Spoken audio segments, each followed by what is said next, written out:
Hi students, welcome to the session on causal versus non-causal system. Right, so first we define this, then we will go for some examples. You see, causal system. Causal system is one, right, whose present output y of t is a function of present input, or it may be a function of past input or past output.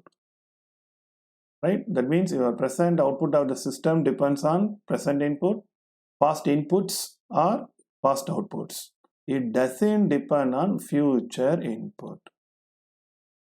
Doesn't depend on future inputs.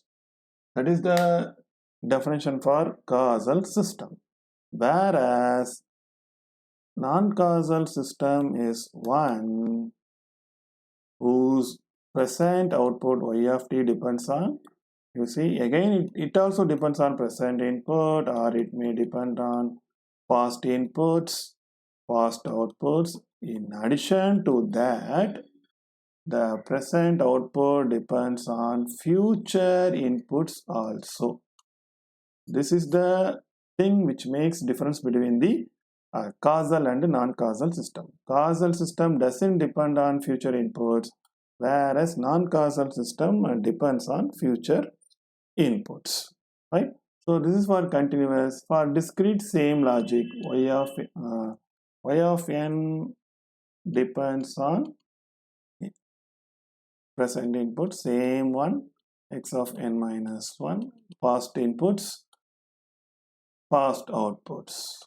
Similarly, y of n for non-causal system, they may depend on present input or past inputs, who is past outputs. In addition to that, future inputs also. Fine. So this is what non-causal system. So whenever you want to test whether a given system is causal or non-causal, look at future input. If there is a future input is present, then it is non-causal system. Otherwise, it is causal system. Right? The question arises is how present output depends on future input. That means what? Input, output is present, output is now, future input is later. How is it possible? We are getting output now, but we apply input later. That is not at all possible in real physics. But in image processing and other some applications, we store the data and we use it later. Right? So in signal processing, we don't encounter non-causal system mostly in any applications. But in image processing, when you study, you will understand how non-causal system is used. Right? So I can show it how it happens, what in a signal point of view.